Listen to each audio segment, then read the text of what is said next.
Hola, ¿qué tal? Bienvenidas nueva vez a esta serie de sesiones virtuales sobre autocuidado y promoción de la salud mental de las mujeres en todo su ciclo de vida. Qué bueno tenerles ahí como siempre. Ya se ha vuelto un poco rutina este proceso y ha sido positivo recibir también la retroalimentación de todas ustedes. Como siempre, traemos un tema para continuar aprendiendo sobre cómo manejar nuestras emociones, cómo gestionarlas. Y en el día de hoy, pues nos acompaña nueva vez nuestra psicoterapeuta Marian Lizana, una fiel colaboradora de esta serie de sesiones virtuales que en el día de hoy va a hablarnos sobre cómo manejar el enojo. Qué interesante. Y como siempre, quisiera invitarles para que tengan lápiz y papel, porque Marianne siempre pues nos ayuda a poder entender nuestras emociones a través de la reflexión y a través de diferentes ejercicios que nos comparte y nos convida. Así que espero que disfruten y a nombre de ICW Latina Development Connections, el Centro de Estudio de Géneros de INTED de la República Dominicana y Colectivo Salud Mental, les damos la más cordial bienvenida. Marianne, los micrófonos son todo tuyos. Gracias, Wendy. Espero que todas estén muy bien.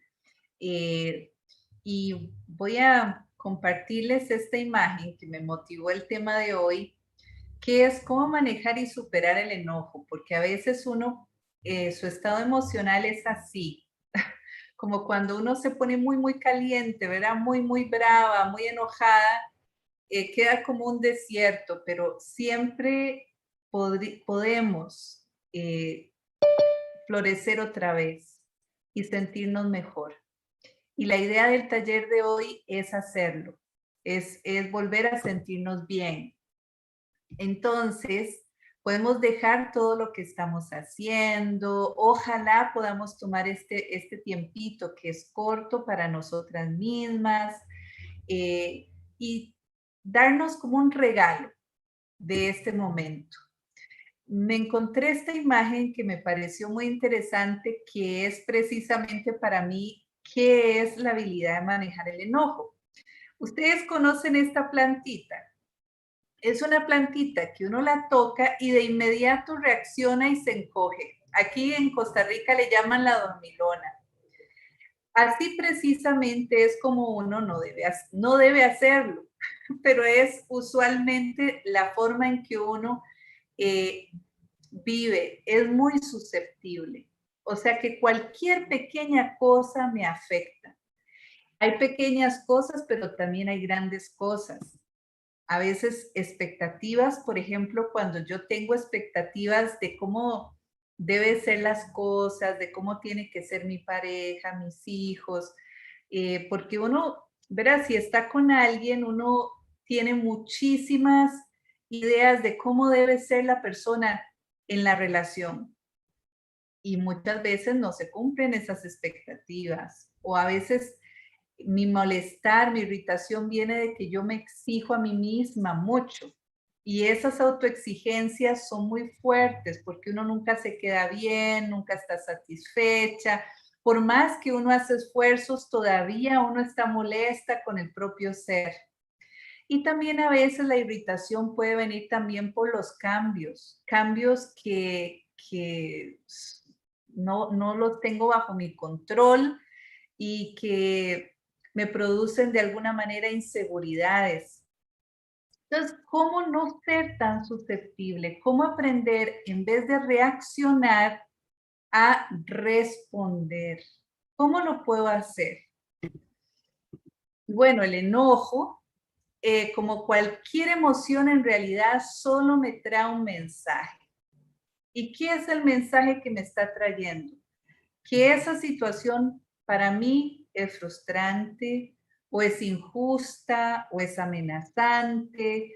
Y por ejemplo, si mi reacción a la ira es explosiva, yo nunca puedo escuchar el mensaje que me trajo la emoción.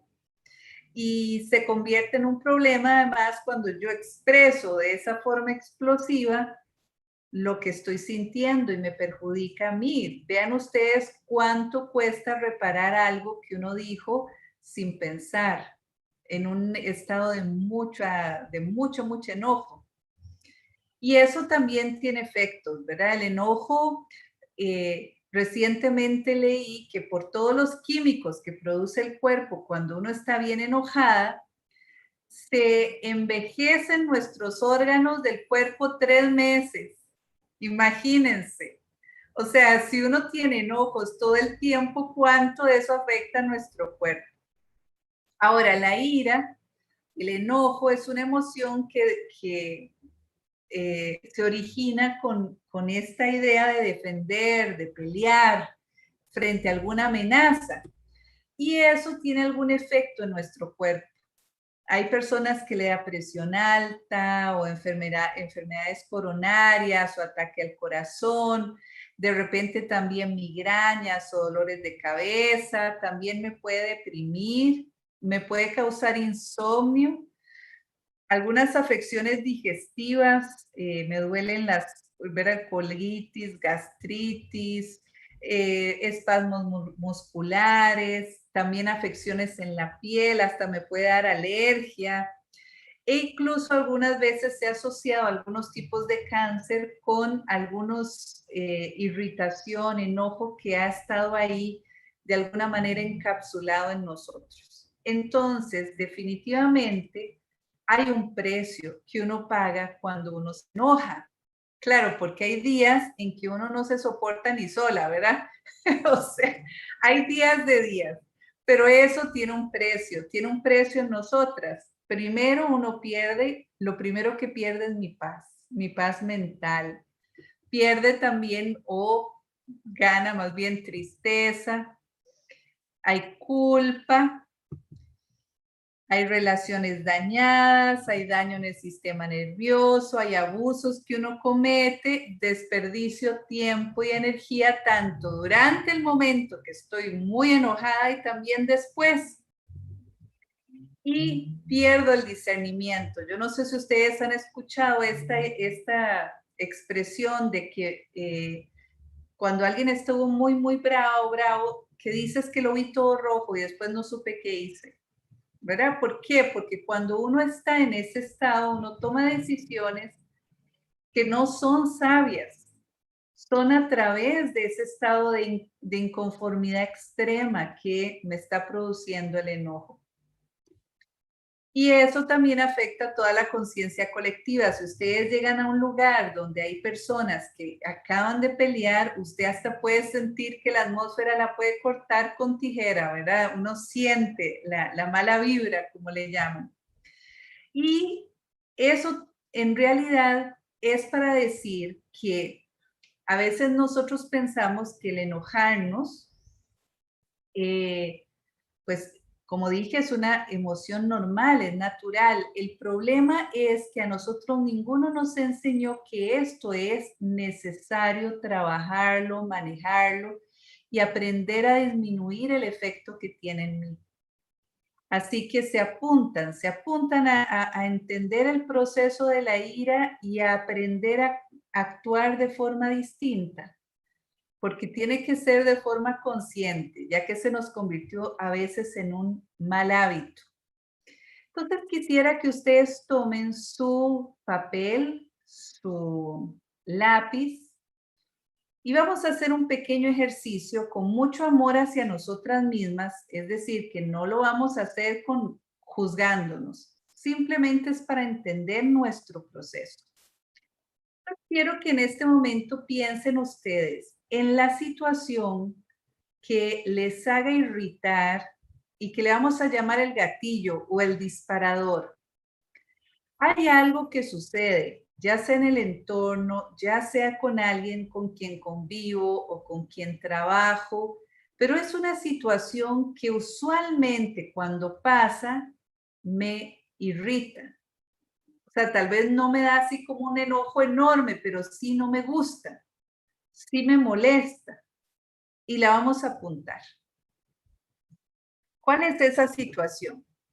¿Cuál es? ¿Cuál es? Nos vamos a dar unos minutitos.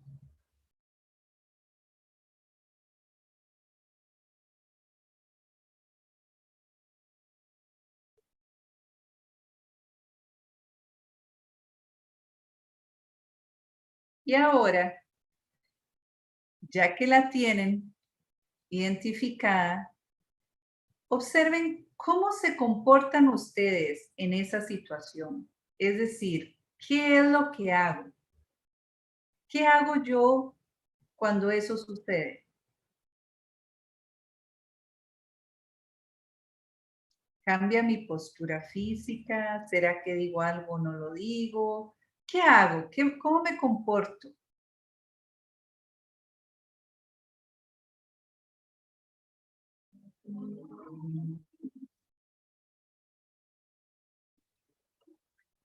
¿Cuáles son los efectos que yo siento en mi cuerpo? O sea, cuando esa situación pasa, ¿qué empiezo a sentir? Como observen su cuerpo como si fuera su casa. ¿Dónde empieza a haber malestar en mi cuerpo?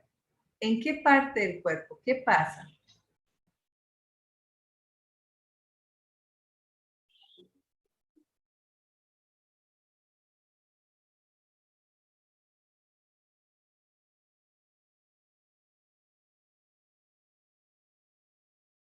Una vez que lo he identificado, vamos a ver qué es lo que realmente siento. Ya no solo en mi cuerpo, sino adentro de mí, con mi propio ser. ¿Qué siento? ¿Qué siento cuando viene ese disparador?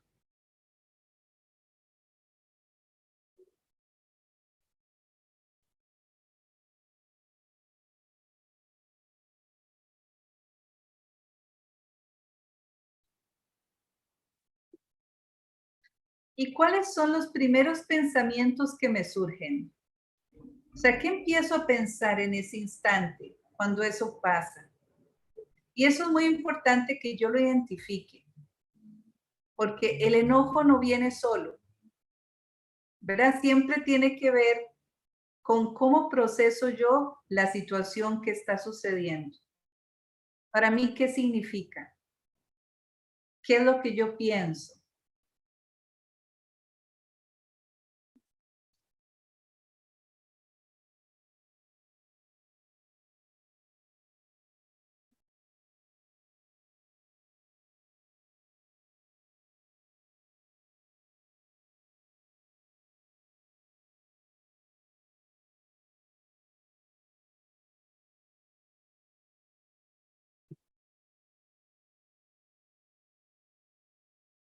Y entonces, ahora que hemos como ido entendiendo qué es todo el proceso, qué me pasa en esas circunstancias que me disparan el malestar. Vamos a ver y analizar qué de todo eso que pensamos, que reflexionamos, es el proceso más importante o el aspecto más importante del proceso de la ira. Es decir, además del disparador, porque uno usualmente siempre dice, es que mira, es fulanito el que me hace enojar, o es fulanita la que me hace, ok, es cierto, ese es el disparador. Pero ¿qué además del disparador es importante? ¿Será mi comportamiento, el efecto que tiene en mi cuerpo, lo que me hace sentir, lo que me hace pensar? ¿Cuál es el aspecto de la ira más importante? Todo lo que hemos visto. Y aquí les voy a dar un ejemplo que es típico. Uno va a ir al banco, ¿verdad? Uno va al banco y tiene cierto tiempo para ir al banco. Y estás haciendo fila y ves que en el mostrador hay poca gente y que la poca gente pues se van, ¿verdad? Queda menos personas atendiendo, estás ahí a media hora, la fila no avanza, ¿qué empieza a pasar? Entonces resulta que ahí en medio de la fila sale un señor súper enojado y se dirige a un cajero y le dice, pero qué irresponsabilidad este banco, llevo media hora, no se ha movido nada, la fila, quiero que me ponga con su jefe. Y el cajero le dice, sí, disculpe señor, está bien. No, es que este banco es pésimo, necesito que me pongan con el jefe. Entonces el cajero le dice, sí, disculpe señor, ya se lo llamo. Y viene el jefe, ¿verdad? Entonces este señor bravísimo, enojado, le dice, vea, yo llevo aquí cuánto rato y he visto que el cajero se va, no hay nadie que atienda, mi tiempo es valioso, ¿qué banco más malo, verdad? Entonces el jefe lo escucha y le dice, sí, disculpe señor, es que los cajeros que tenemos se nos enfermaron varios, vamos a ver cómo le resolvemos el problema, disculpe. Entonces ya se devuelve el señor a la fila y empieza a avanzar la fila. Empieza ya a moverse la cosa.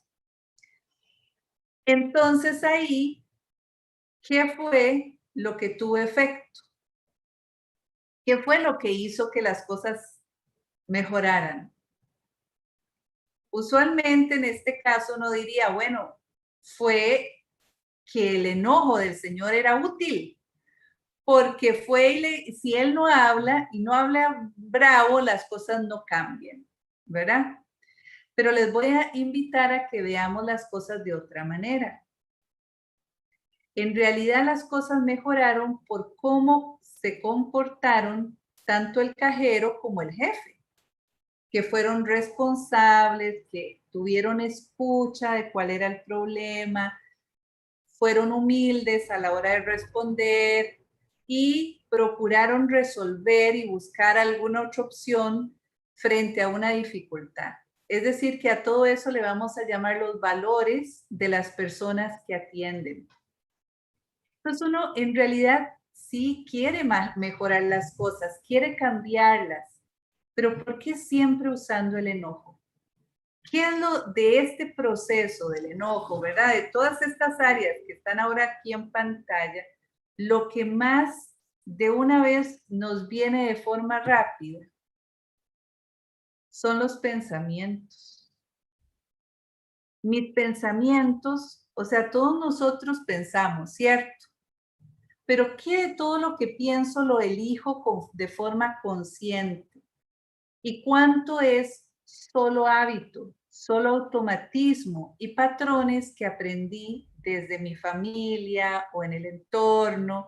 Pero me acuerdo que cuando yo estaba creciendo, mi mamá es maestra y ella estaba estudiando un posgrado en educación y le hicieron sacar todas, en una hora, todas las manifestaciones de violencia que había en un programa que se suponía que era para niños, ¿verdad? Bueno, de hecho era para niños. Y ustedes no se imaginan la cantidad de manifestaciones de violencia que había en una hora de un programa de tele. Entonces, eso, claro, nosotros lo vamos aprendiendo, queda en nuestro inconsciente y nos parece que es lo normal, que así hay que actuar, que así hay que hablar, ¿verdad? Por eso hay que pensar ahora, ¿cuál es el resultado que tiene ese enojo? Porque uno piensa, ¿es positivo o es negativo?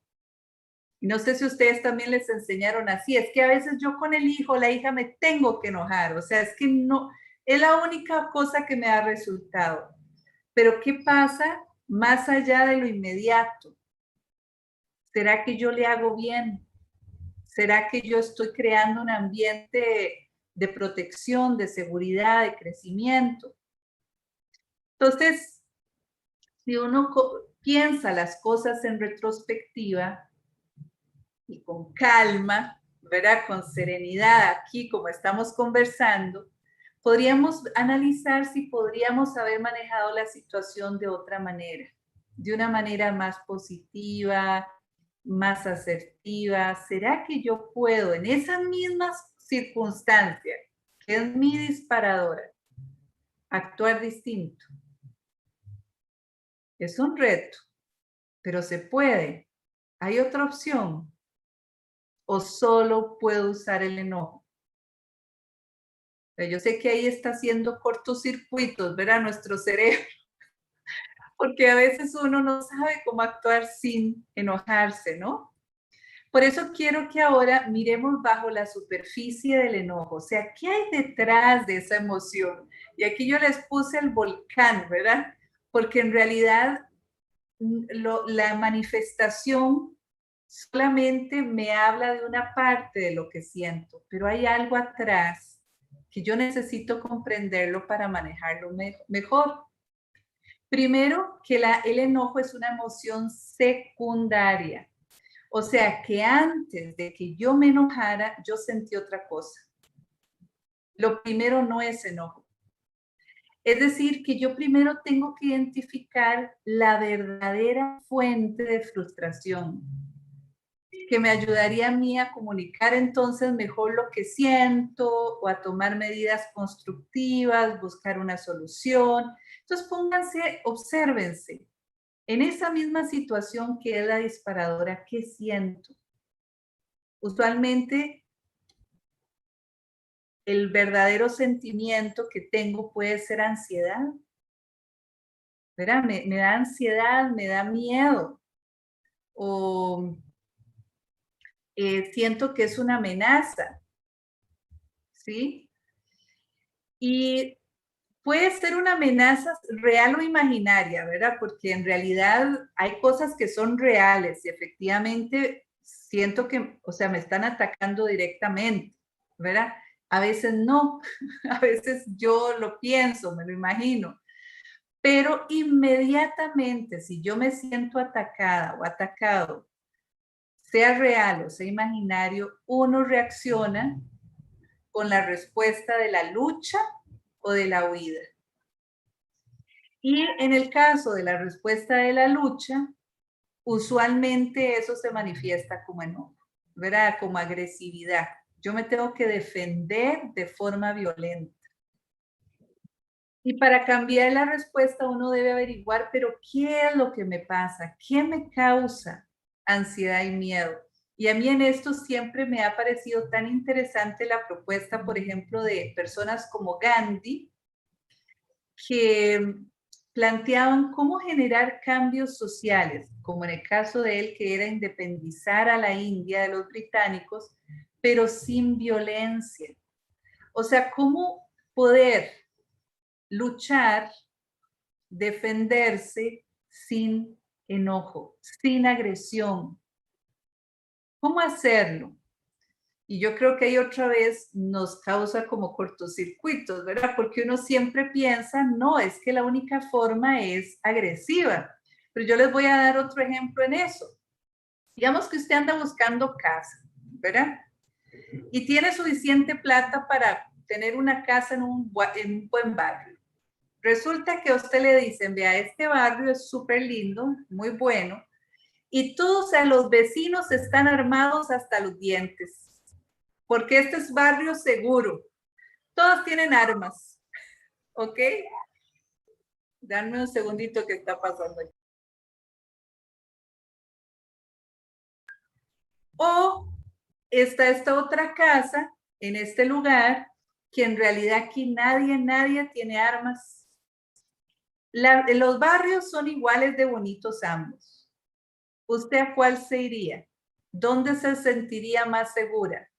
¿Al barrio donde todos están armados hasta los dientes o al barrio donde nadie tiene ningún arma en la casa? ¿Qué dirían? Usualmente el barrio donde uno se siente más segura es donde las personas no tienen armas, ¿verdad? Es decir, que la idea de luchar con violencia y defendernos con violencia lo que crea es inseguridad, lo que crea es más miedo y es el ciclo del enojo, ¿verdad?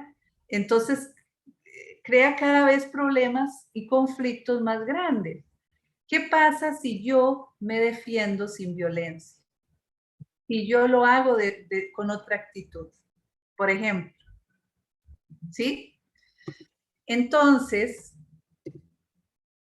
detrás del enojo hay muchas cosas, ¿verdad? También hay problemas que pueden venir de lo que uno aprendió o vivió en la niñez, ¿verdad? En mi caso, pues yo nací en Chile en un momento donde había mucha conflicto social, ¿verdad? En medio de mis papás, fue por esa situación que tuvimos que venirnos a Costa Rica, por ejemplo. Entonces yo aprendí muchas cosas del trauma que traían ellos, del enojo que he tenido yo que empezar a deconstruir en mí, porque se activaban automático, reacciones muy violentas, que a mí no me gustan para nada, ¿verdad? Y también puede ser que la ira también responda a algún problema de salud, ¿verdad? De repente depresión, porque dígame, ¿quién estando triste, deprimida, está con buen carácter? Cuesta, ¿verdad? Entonces, de repente, si uno tiene un estrés crónico, si uno tiene algún trauma, de repente está más susceptible también a enojarse. Y es bueno reconocerlo. Entonces, entendiendo todo esto, el reto es cómo manejo esa ira, cómo la manejo, porque sí quiero manejarla, ¿verdad? Entonces, el verdadero objetivo del manejo no es reprimir lo que yo siento, no es reprimir el enojo, porque a veces la gente dice que manejar el enojo es no expresarlo, entonces estoy ahí como cuando una olla de presión, me callo, pero adentro ya estoy hirviendo hasta que voy a explotar. Esa no es la idea, sino que la idea es entender el mensaje detrás de la emoción y poder así expresarla de una manera más saludable sin que yo pierda el control, que eso es tan importante. Siempre aquí les quería recordar que en esto es muy importante no siempre señalar hacia afuera que lo que yo tengo que cambiar para manejar mi enojo es al otro, ¿verdad? O las circunstancias. Porque el otro, ¿verdad? Yo no sé quién de ustedes ha querido cambiar a alguien. Yo creo que todas, ¿verdad? ¿Y quiénes de nosotros lo hemos logrado? Vea, con costos se cambia una misma, ¿cómo va a cambiar uno a alguien? Entonces, el disparador posiblemente siempre va a estar. Pero yo puedo elegir, yo puedo elegir. En ese momento pienso que no, porque ya he aprendido tanto el hábito de enojarme, pero yo soy quien estoy creando mis propios pensamientos. Los pensamientos son míos. Yo los puedo elegir y yo soy responsable de mis pensamientos. En eso yo tengo plena libertad, ¿verdad? Y lo ideal sería entonces aprender algunas estrategias para calmarme rápidamente antes de que ya otra vez cometa el mismo error.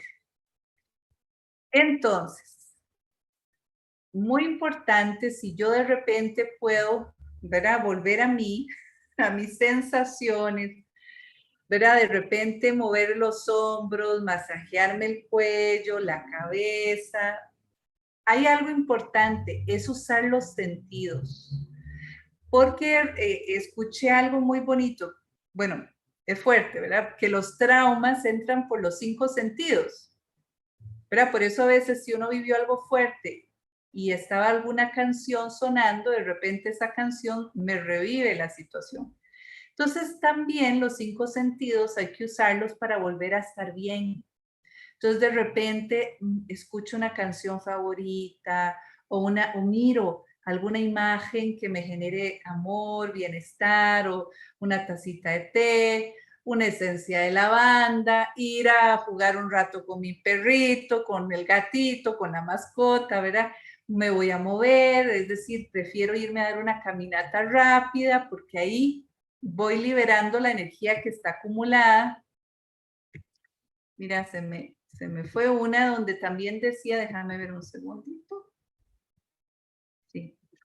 Se fue una que también explicaba que es importante respirar, ¿verdad? Hacer estas respiraciones conscientes, donde yo otra vez pueda ir manejando mi hiperventilación, ir otra vez recuperando mi conexión con mi propio ser, porque cuando uno está enojada solo piensa en la situación, pero no en mí, en lo que me está afectando, en mi propio ser. Entonces, respirar, También hay ejercicios de meditación que pueden ayudar como a escuchar qué me está pasando, a comprender quién soy yo, ir retomando mis pensamientos. Y es muy importante también manejar mi estrés, porque a veces uno tiene como un ratoncito interior que anda rápido, rápido, rápido, rápido. Yo tengo una amiga que ella decía, cuando yo me pensione, yo ya voy a estar libre de estrés. O sea, a mí lo que me da estrés es mi trabajo. Y siempre decía eso. Y lleva 5 años pensionada y está igual de estresada. O sea, ¿por qué? Porque resulta que ese estrés se me convierte en ese ratoncito que no deja de correr, que es independiente de las circunstancias. A veces las circunstancias no son de yo tener que resolver todo el tiempo. A veces necesito tiempos o pausas donde yo esté en calma, donde yo esté serena, donde yo me dé el tiempo al descanso, al ocio. Es un derecho el que yo pueda distraerme, entretenerme, hacer algo que me gusta y así voy a irlo manejando, porque si de repente mi nivel de estrés está por las nubes, me va a costar mucho no enojarme como siempre me enojo, ¿verdad? Podemos hacer ejercicios de relajación muscular progresiva y darme tiempo para pensar el asunto desde otro ángulo. Entonces, en este momento, por ejemplo, pensar, a ver, mi respuesta es la más apropiada a esa situación. ¿O hay algo que puedo hacer al respecto? Hay algo que puedo hacer. Si yo no puedo hacer nada, si la situación no depende de mí, no está en mis manos, entonces, ¿por qué sigo preocupada de que yo tengo que hacer algo? No está en mis manos. Y de alguna manera tengo que tener esa comprensión de que lo que no puedo cambiar, no lo puedo cambiar. Pero, ¿será que yo sí puedo hacer algo al respecto? Y vean, muchas veces, porque alguien me había comentado que cómo hacer para, por ejemplo, ayudar a los hijos a manejar sus reacciones, ¿verdad? De molestia. Pero si a mí me cuesta manejar mi frustración, ¿verdad? ¿Cómo voy a enseñarle a alguien que maneje la de él? Entonces, en realidad, primero, yo debería ver qué hago. Por ejemplo, ¿qué hago diferente? Si de repente yo estoy pudiendo darme espacios, tiempos para estar más tranquila, para de repente meditar, relajarme, hacer algo que me gusta. Y, por ejemplo, los chicos o mis hijos o mis hijas pueden observar que yo estoy más tolerante, que estoy más paciente, que de repente estoy hablando menos, que de repente estoy menos angustiada, más tranquila. Entonces ellos dicen, ah, por ahí tal vez sí funciona la cosa. Es decir, que mis acciones inspiran, lo que yo hago cuenta, es lo que produce cambios, por ejemplo. Y siempre pensar en retrospectiva, ¿qué sería la forma más asertiva o más positiva de manejar las cosas? ¿Verdad? Porque efectivamente, si hay algo que yo puedo hacer, a ver, ¿cómo hacerlo desde el respeto, desde los buenos deseos, desde mis valores, desde lo que yo creo que es correcto y no desde, otra vez, desde la ira, ¿verdad? Entonces, otra cosa que a mí, yo les busqué este meme porque vieran que a mí a veces lo único que me funciona, hay días así, es un poco de humor. ¿verdad? Entonces de repente los memes que salen, ¿verdad? Como respuesta a una frustración colectiva te hacen reír, y cuando uno se ríe, como que ve las cosas en perspectiva, ¿verdad? Entonces me ayudan a suavizar las diferencias, a replantear los problemas. Siempre que el que tiene una gota de humor, por ejemplo, en un grupo que está muy tenso, ay, es tan rico, ¿verdad? Entonces, por ejemplo, este meme, ¿verdad? Cuando ya se va a terminar tu día de trabajo y tu jefe te pide un favor, huyamos, ¿verdad? Entonces, eso te hace reír, ¿verdad? En un momento en donde posiblemente eso es lo que yo quiero hacer, solo quiero salir corriendo, ¿verdad? Y efectivamente, de repente, reconocer tranquilamente si yo necesito ayuda profesional, porque a veces he hecho todo lo posible y ya me doy cuenta que no lo estoy logrando. Tal vez estoy muy fuera de control, y para eso existen profesionales capacitados, ¿verdad? Entonces, si de repente yo estoy hiriendo a otros, estoy lastimando, me doy cuenta que no estoy teniendo buenas relaciones, puedo buscar apoyo profesional y me ayudarán como a acompañarme en estas herramientas. Así que esto les tenía para hoy.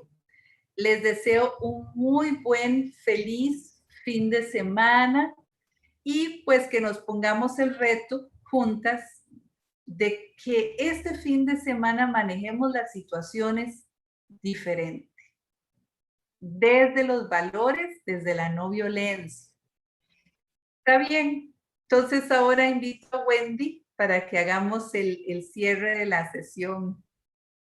Bueno, María, muchas gracias. De verdad que ha sido muy interesante las reflexiones que nos dejas, como siempre. Y te agradecemos el hecho de que siempre nos acompañes.